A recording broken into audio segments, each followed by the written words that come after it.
Hello and welcome. I'm Jasper and this is the PBandJ Cast, where we explore careers and ideas through authentic conversations. I'm thankful for you investing time to help broaden perspective and joining me to probe into the roles that each profession plays in our everyday world. I hope that this episode adds value to you. If I've got a quiet moment, I'll look around the grounds and go, wow. I'm still humbled and appreciative of what I do. That's a snippet from part 1. If you want to hear more about what she does, be sure to check it out. This is part 2, where Petra shares insights on taking care of some of the most endangered species on the planet, conservation, animal ethics, and what to know before you visit a zoo. What do you think you've learned from the job that you reckon more people should know that aren't going to be a zookeeper? Okay, one of the things that I wish people would understand when they come into a zoo or a wildlife facility, I understand that it's your day out. I understand that you've probably planned this, you've probably got some friends or some family with you, you've paid your entry fee and you've come in and you want to come and see the animals, all right? It's not my animals' day out. It's just the same old day for them. So I get really frustrated with people who say to me, well, can you make the tiger do something? No, I can't. He's a tiger, and a tiger is essentially a cat, and a cat will sleep up to 16 hours a day. So for me, seeing that tiger lying down asleep, that means that I've ticked all the boxes because he is doing exactly what a wild tiger should be doing. You know, when I had this conversation with people, I just say to them, look, I understand that it's your day out, but if you weren't out today, what would you be doing? You know, Saturday afternoon, it's a nice day, watching your favourite Netflix show, sitting out the back with a book. You'd be chilling out, relaxing, yeah? Yeah. That's what my tiger's doing. Yeah. It's just a Saturday afternoon for him. It's nothing special. So just please I just ask people to please be considerate. Put themselves in their animal shoes. Sure, you might be lucky. You know, you might see the Tassie Kevil coming out. You might, come at a feeding time. You might see the dingoes chasing each other around their enclosure, but you might also see the lion having a sleep. You might see the painted dogs just chilling out, relaxing, watching the world go by. It's just a day for them. Put yourself in their shoes. You know, they don't get to go out for the day. They don't get to go down to the pub and catch up. It's just a day for them. So I'd like people to just have a think about that. Yeah. And some people do. I've come across some people who are really quietly just sitting there. I still remember the elephant enclosure that we used to have at my work. It looks nothing like what it does now. But you know what? You could see the animal because that animal had nowhere to hide.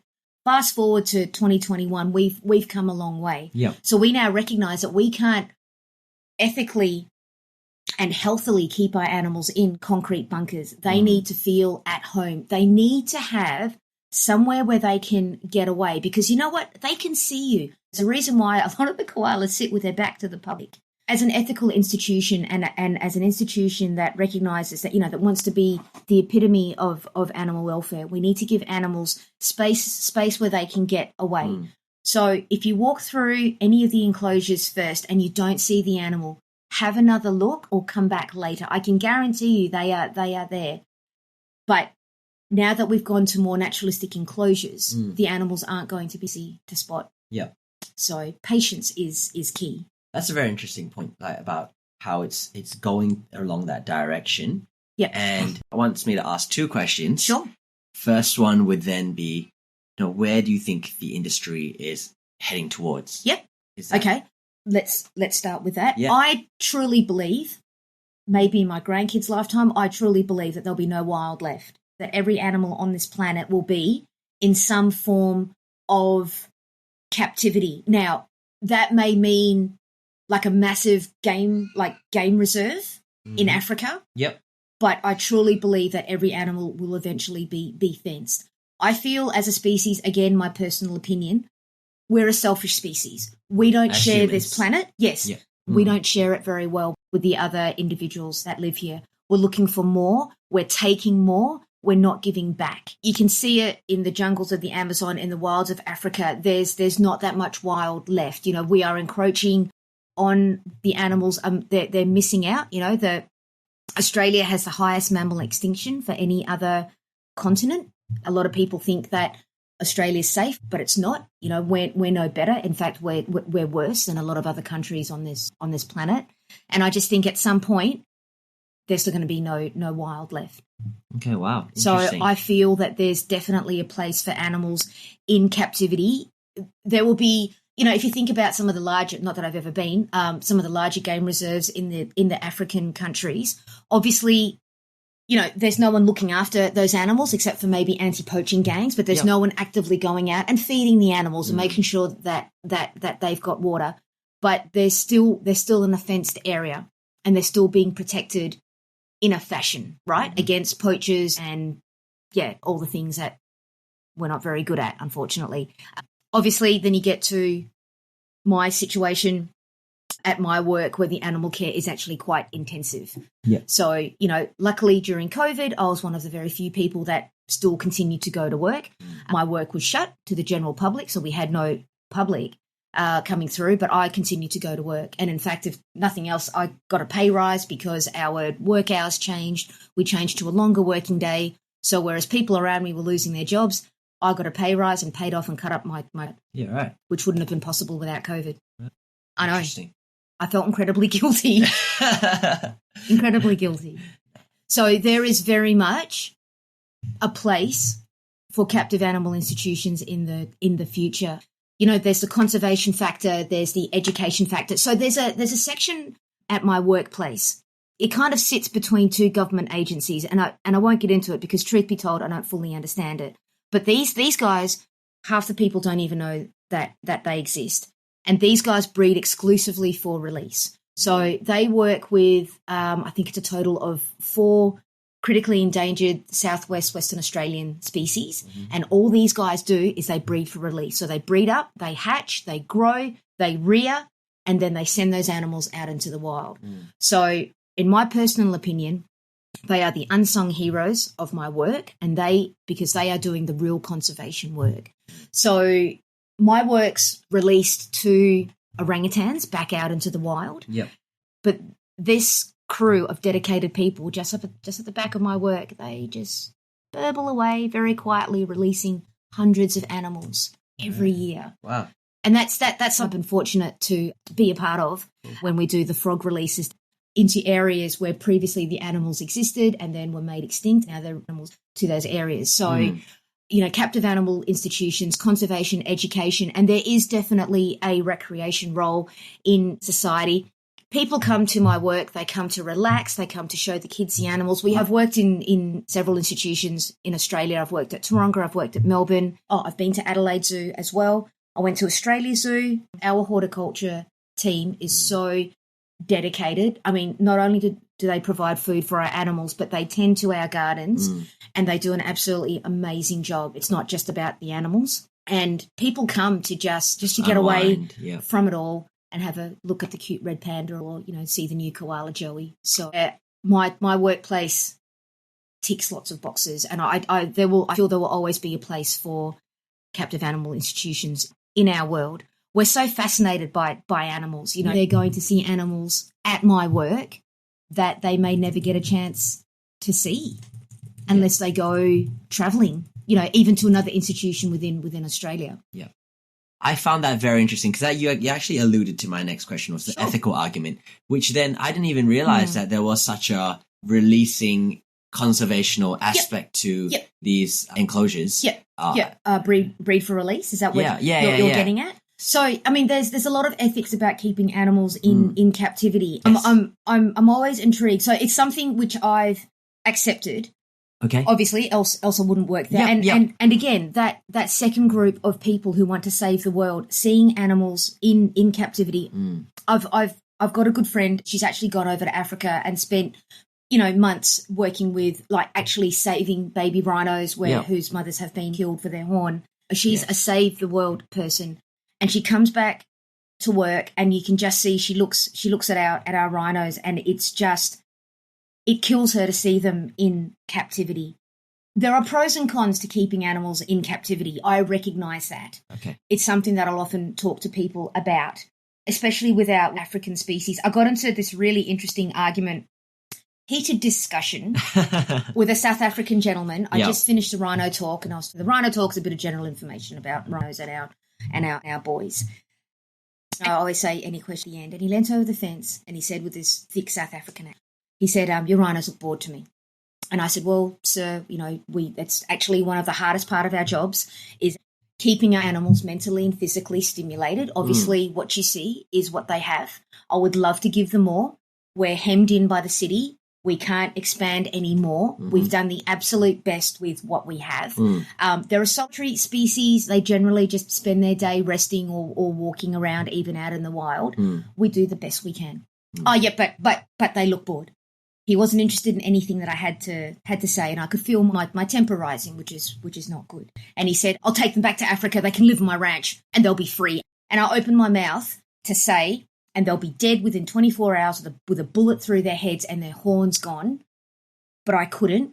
And I simply said, excuse me, sir, I've got other things I need to do. Please enjoy the rest of your day. And I walked away fuming because it doesn't make me happy keeping animals in captivity either. It's not great.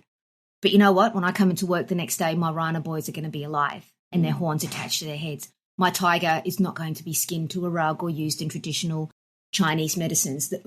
The sun bears are not going to have a bile tap. They're not going to be squished into a tiny cage. As much as it's not great, is what I'm trying to say, to have these animals in captivity, those particular animals I know are safe. Does it make it right to keep them in a place with four walls? I don't know. Yep. For me, all I see is an animal that needs care. There are strict husbandry guidelines for all animals in our care. Is the World Association, but within Australia, we've got our own association that has, parameters that have to be met to receive accreditation to be considered what we say is an A-class zoo. Getting wildly off topic here. Yeah, so there are lots of... Is that a pun? Sorry. Yeah. So there are certainly lots of ethical considerations that have been into consideration. Yeah. For example, it's against our rules to feed out a live mouse to any of our reptiles, to our higher carnivores as well. When I say higher carnivores, I mean the big ones like the hyenas and the painted dogs and all our big cats. So nothing is fed in live. Saying that, though, on that note, we do have special ethical considerations. If we have a reptile, generally a snake, that's not eating for whatever reason, we do have special permission to actually feed in a live mouse just to help get that instinct going so that the snake will strike and actually eat because we need it to. But those are very, very, very special circumstances. Gotcha. Otherwise, anything that we feed in that's basically a vertebrate, it doesn't apply to insects, which, of course, is a whole different argument again, but all the vertebrates are killed, so we don't feed anything live. We basically get bags of mice and rats and feed them in. So pros and cons to both arguments, and to you, this is kind of like, look, there's a lot of not so good things out there, and this is one of the things that may not be ideal, but it's the best of what we've got. And there's certainly there's a standard as well. Yeah, and there's certainly a lot of animal parks, animal experiences that you can do. Usually it is overseas, and I'll just touch on this very, very quickly. Mm-hmm.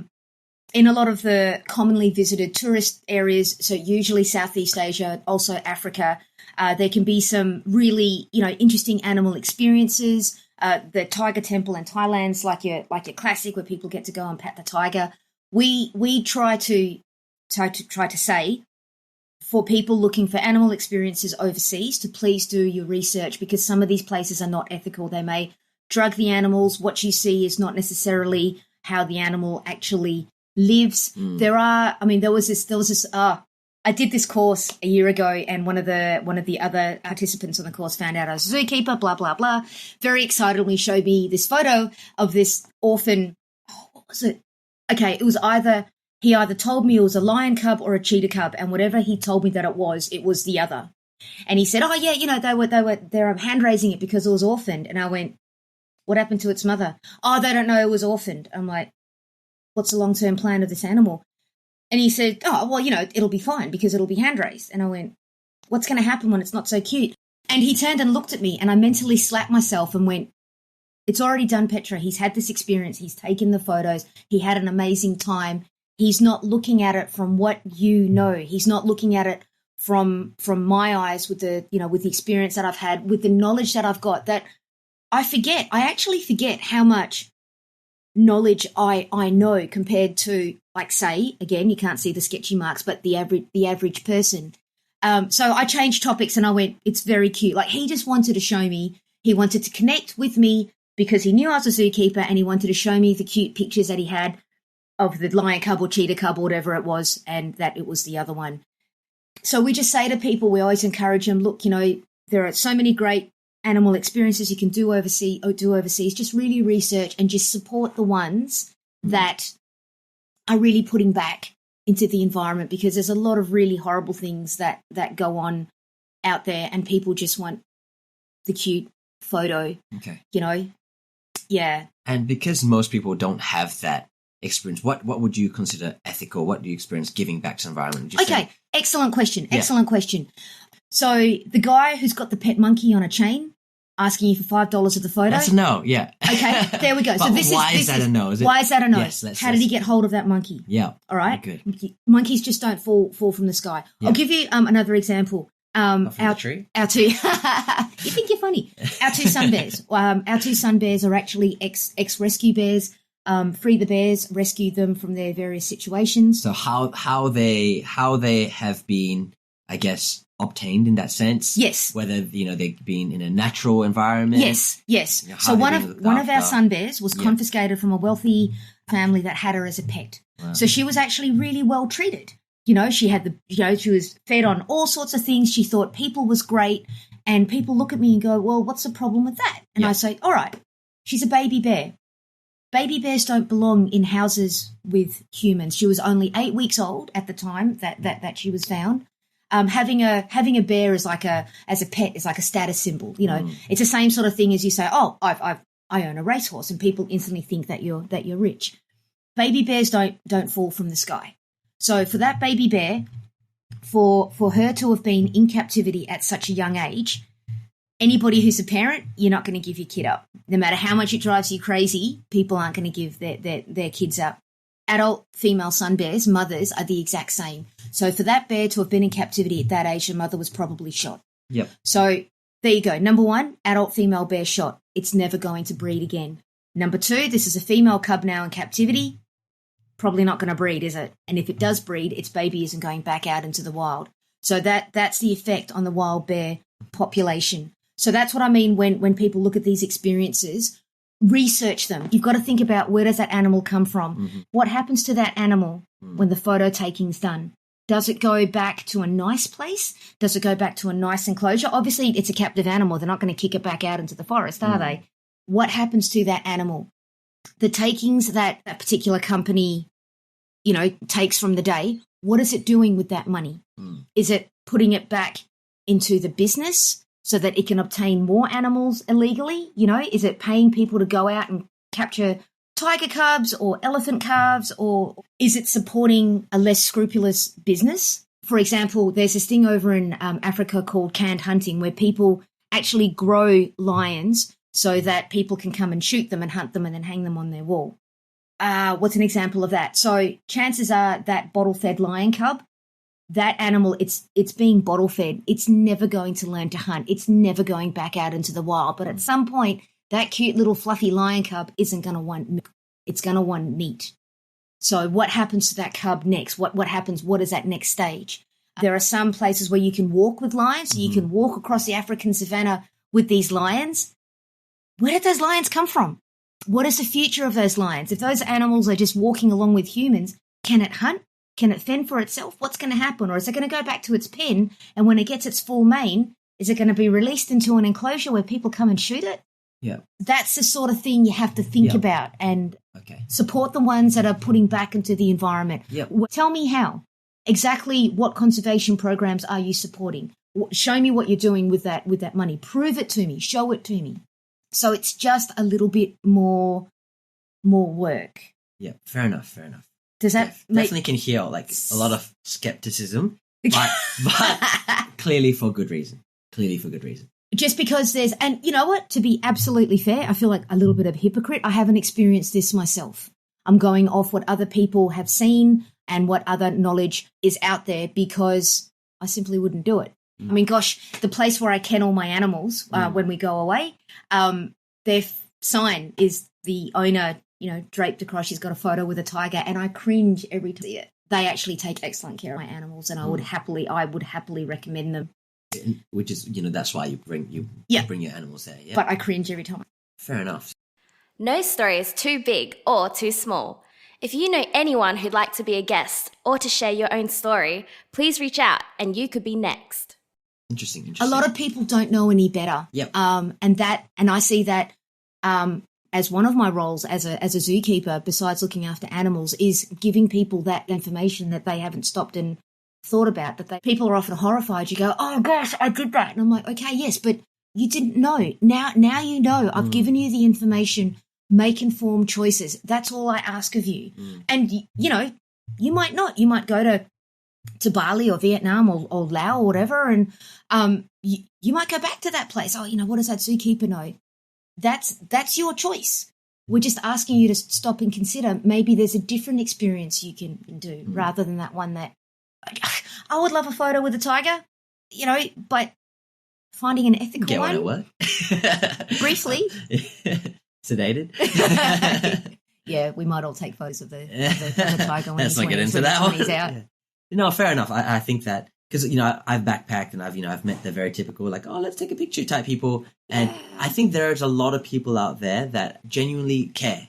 Start asking those questions, because with the way of economics, it's like if there's a demand for this, then naturally, if you want to take people's money, you're going to have to supply those. Yeah, that's one of the things about, rhino horn and tiger penis and all those sort of things. But also what's on the flip side, though, the demand for if people ask these questions, the people that run these businesses have to supply them an adequate answer. Exactly. Yeah. Yep. They have to become ethical. Yeah. So because you're always going to have it. Like this is that just takes me on another tangent. There's this age old argument like rhino horn. Okay, rhino horn is worth more than gold in the black market. Yeah. Okay. Then there's the other argument that goes, well, no, we don't want to encourage that. We don't even want this item to become available. We don't want it available at all. We need to stop. We need to stop even the demand for it, and flooding the market isn't going to work. Mm-hmm. And then there's the argument about, all right, people want rhino horn. What if we grow it? Mm-hmm. What if we treat it like every other commodity? Mm-hmm. Rhino horn continues to grow. You don't have to kill the animal. You can cut the horn off, let it grow.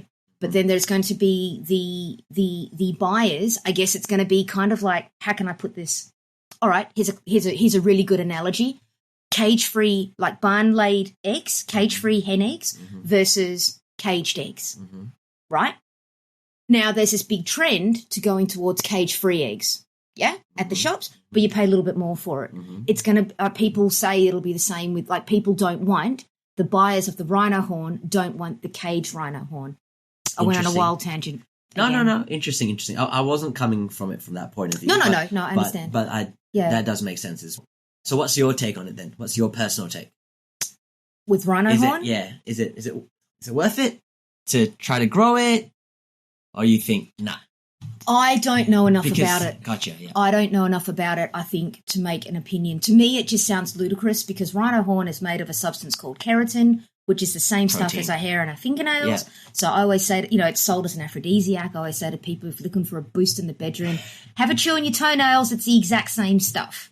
And people are like, oh, and I'm like, but it's like, if you look at a rhino, you can see the fibers of the keratin. It's like a mat of compressed hair on the end of their horn. It's not going to cure anything, but people think if you eat something that's powerful and majestic, you're going to be powerful and majestic. Well, I eat beef and chicken. I haven't grown any feathers yet, Haven't you? No, I haven't. Shut up, you. Even if you take a mile. So that's like that kind of comes back to that comes back to the ethical questions of keeping animals in captivity. So that's one of the skills you learn is also diplomatically talking to people, because you can't go off on a wild rant.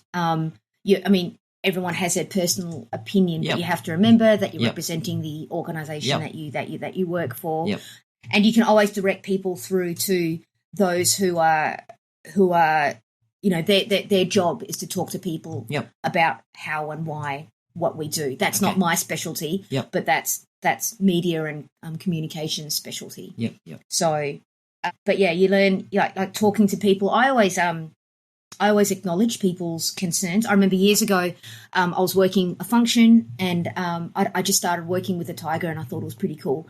and I was showing a mum and her son the photos that I had on my phone of the tiger facility. And the little boy said, "Oh, that's it's really sad that they're all caged up." You know, the honesty of kids. And the mum kind of went, "Shh, shh." And I went, No. I said, "Mum, it's cool. And I said to the boy, "You know what, mate? You're absolutely right." And Mum's jaw hit the ground, and and the kid was looking at me, and I said, "But I know that I'm going to come in tomorrow, and you see that tiger? He's still going to be there, and he's still going to be alive, and he's not going to be someone's rug. You know, he's going to be okay. And I know it's not great that he's caged for the rest of his life. He's always been like that. He doesn't know any different because he was born in captivity." And I said, "But all I can do is give him the best life that he has with what I have to give him." And I said, I said, "It's too late for me, but it's not too late for you. It's up to you and your mates to make sure that my tiger's cousins out there in the wild continue to be able to live wild and free. So it's up to you to talk to people about tigers, to talk to them about the effect that we're having on their environment, the effect that we're having on their numbers." So I'll agree with people and go, "No, it isn't great. But we can't put him back in the wild. The wild isn't safe. We can't protect him out there. We can't guarantee that he's going to have the same space." You know, like people are either after him and his fur, or the ground that he walks on, or the food that he hunts. You know, another classic example. Oh my goodness, I get so annoyed by the reactions by the media as well, the way that it portrays. You know, 5-meter monster found in the ocean. Well, where else are you going to find it? Like, come on. That's not fair. That's where it's supposed to be. It lives in the ocean. We live on the land. There's a great meme. Look it up.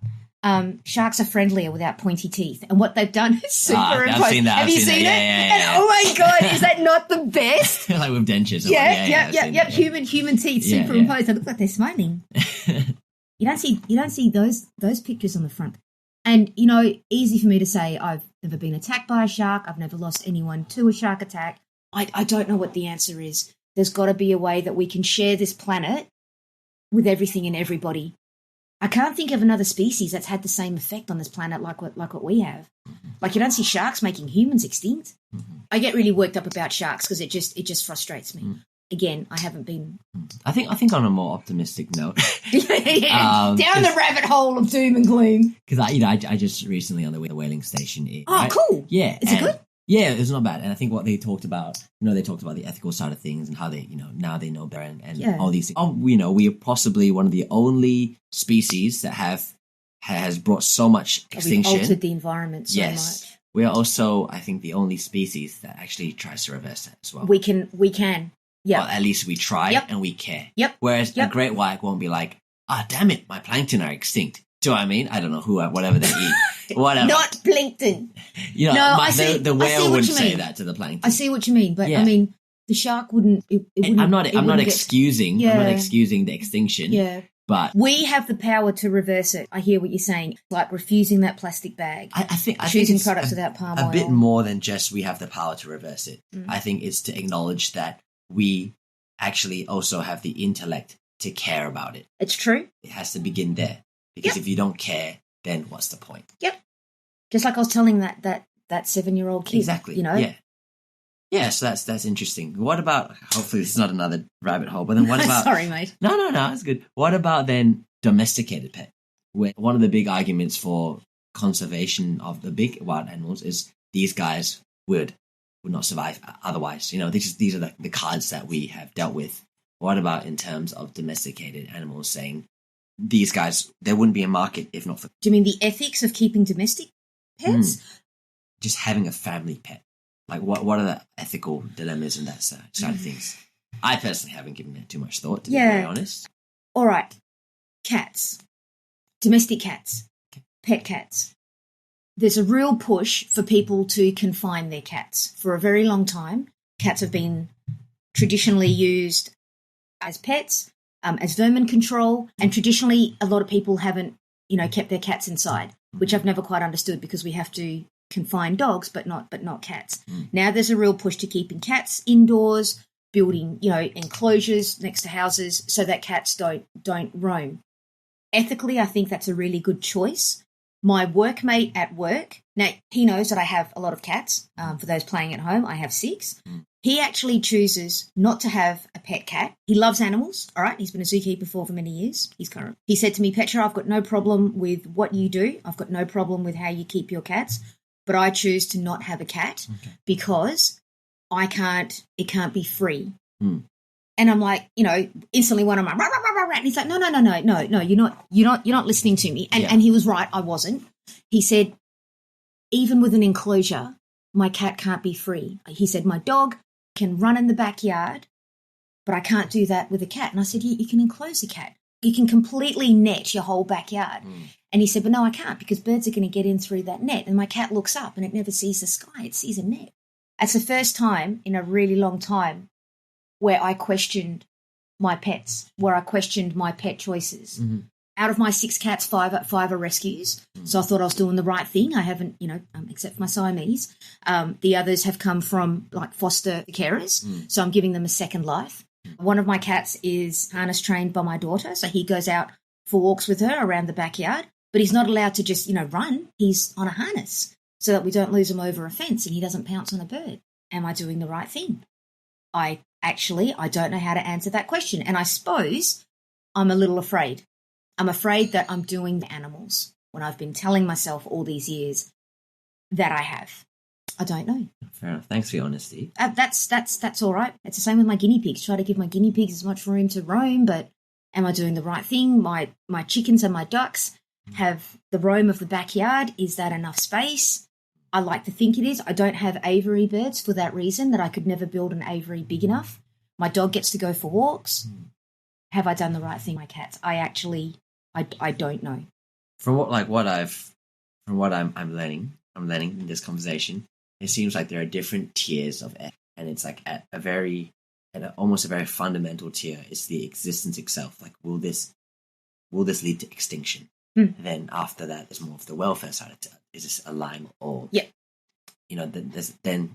it's like an intertwine between the conservation side of things / the welfare side of things.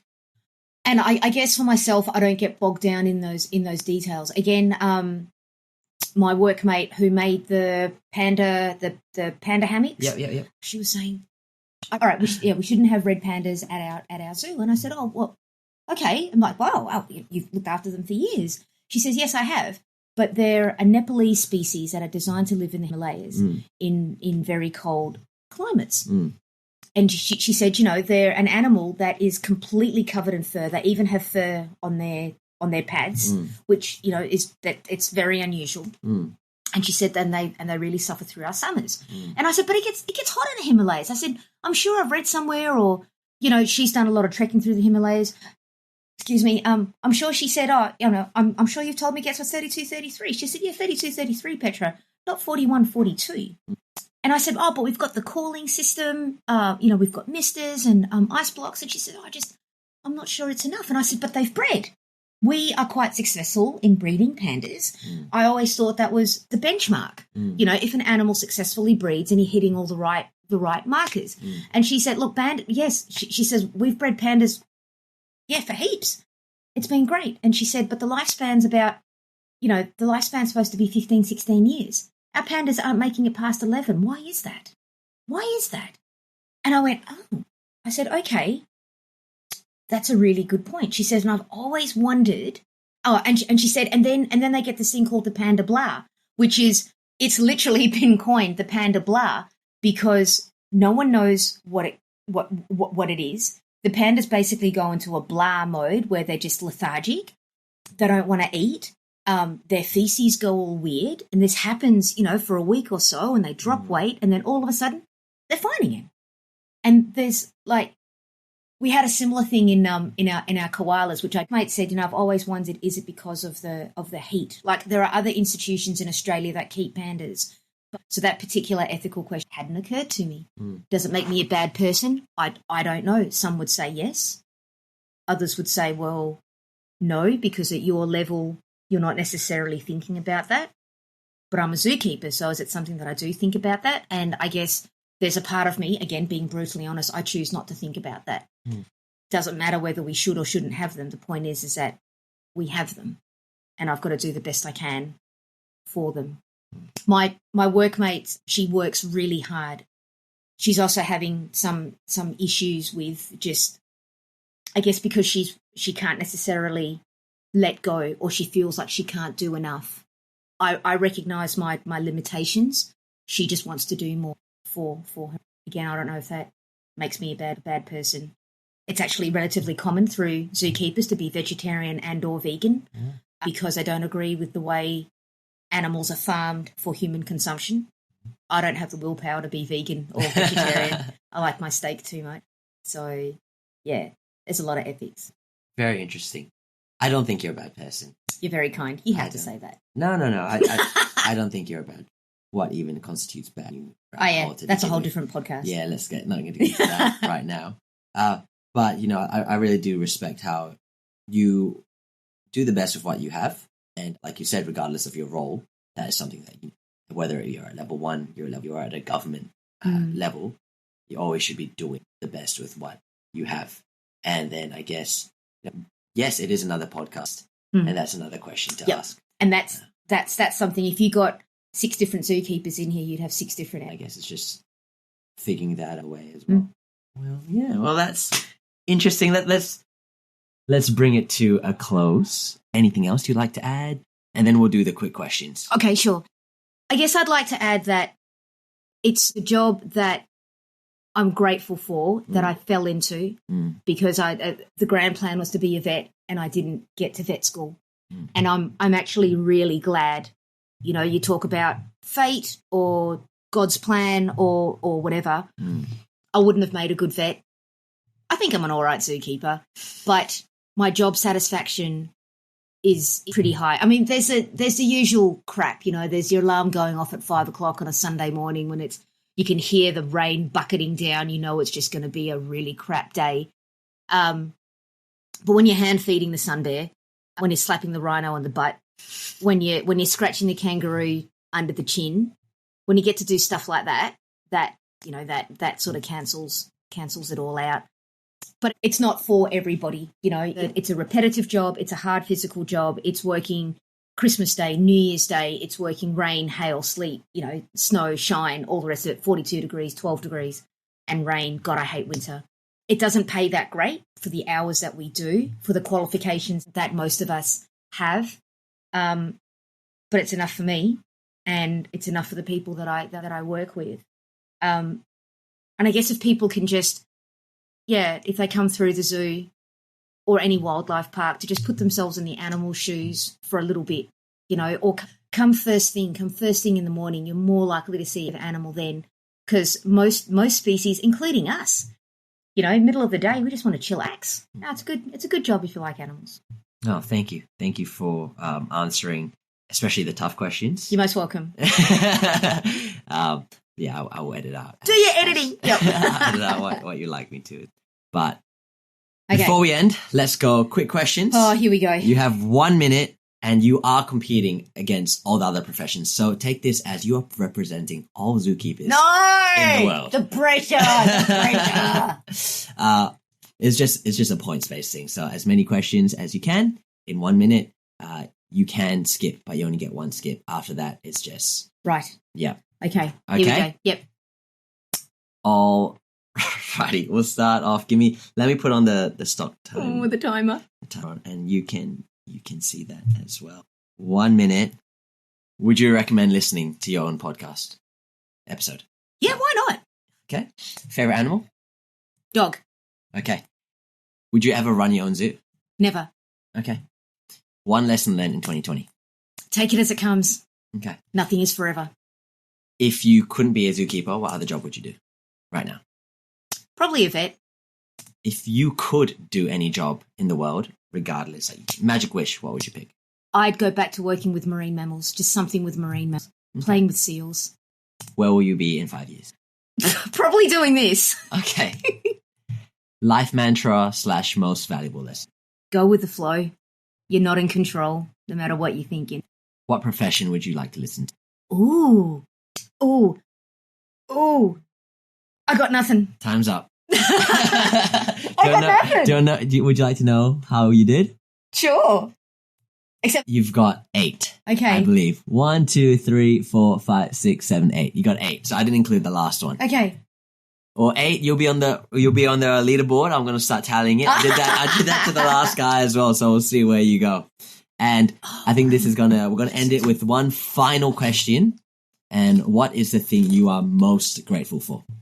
My family, my husband and my kids, they're everything to me. Everything. Well, thank you very much, Petra. You're welcome, Jasper. Thank you for having me on the show. Appreciate it. Appreciate all your insights as well. It's got me thinking as well. And hopefully it's gotten other people thinking. We're not here to provide answers, but hopefully also invoke discussion and let people develop their own ideas. It's somebody said to me once, zookeeping's not about numbers or anything. It's all about opinion. There's a million ways to skin a cat. There's a million ways to do the same job. Thanks for tuning in. If you liked it, please spread the PB&J. To connect, engage, or to share your story, see the links in the description. I'd love to hear your feedback. Catch you next time. Bye-bye.